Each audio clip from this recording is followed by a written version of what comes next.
नमस्कार, मैं शाकिर खान। ऐसा लगता है जैसे उत्तर प्रदेश की योगी सरकार ने अब कसम खाकर ये तय किया है कि जो पत्रकार सरकार की आलोचना करेगा या सरकार की नाकामियों को दिखाएगा, उस पर एफआईआर कर देना है।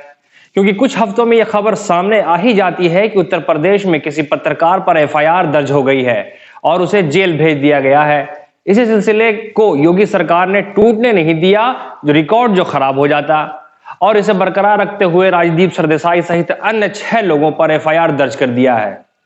पूरा मामला क्या था? गणतंत्र दिवस के मौके पर किसानों ने दिल्ली में ट्रैक्टर परेड निकाली, जिसमें 10% किसानों ने हिंसक रूप ले लिया। इस घटना की रिपोर्टिंग को लेकर पत्रकारों पर आरोप लगा है कि उन्होंने गणतंत्र दिवस के मौके पर अपनी सोशल मीडिया पोस्ट के जरिए हिंसा फैलाने का काम किया। नोएडा पुलिस ने जिन लोगों के खिलाफ मामला दर्ज किया है, उनमें पत्रकार राजदीप सरदेसाई, मृणाल पांडे और जफर आगा शामिल हैं। बताया गया है कि देशद्रोह जैसी गंभीर धाराओं के तहत सभी के खिलाफ मामला दर्ज किया गया है।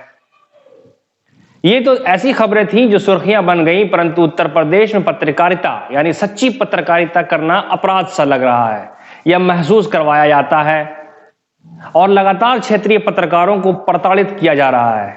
इसी सीरीज में उत्तर प्रदेश के कानपुर में 3 पत्रकारों के खिलाफ एक न्यूज रिपोर्टिंग करने पर प्राथमिकी यानी एफआईआर दर्ज कराई गई है। प्राथमिकी में तीनों पत्रकारों पर सार्वजनिक दुर्व्यवहार और आपराधिक धमकी देने का आरोप लगाया गया है।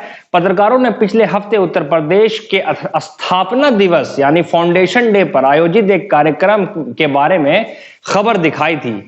उन्होंने दिखाया था कि कड़कड़ाती ठंड में भी आधे कपड़े पहनाकर कई स्कूलों में छोटे छोटे बच्चों से कार्यक्रम करवाए जा रहे हैं। जहां कोरोना महामारी में जब छोटे बच्चों के स्कूल बंद हैं, वहां इन बच्चों से आधे कपड़ों में कार्यक्रम करवाए जा रहे हैं, और वो भी इतनी ठंड में। वाह!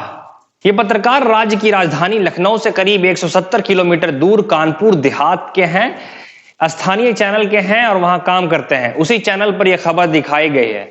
जिले के बेसिक शिक्षा अधिकारी सुनील दत्त अपनी शिकायत में आरोप लगाया है कि कार्यक्रम में वे तीनों पत्रकार मौजूद नहीं थे। बावजूद इसके उन लोगों ने जानबूझकर योगा और शारीरिक व्यायाम कार्यक्रम को गलत तरीके से पेश किया है।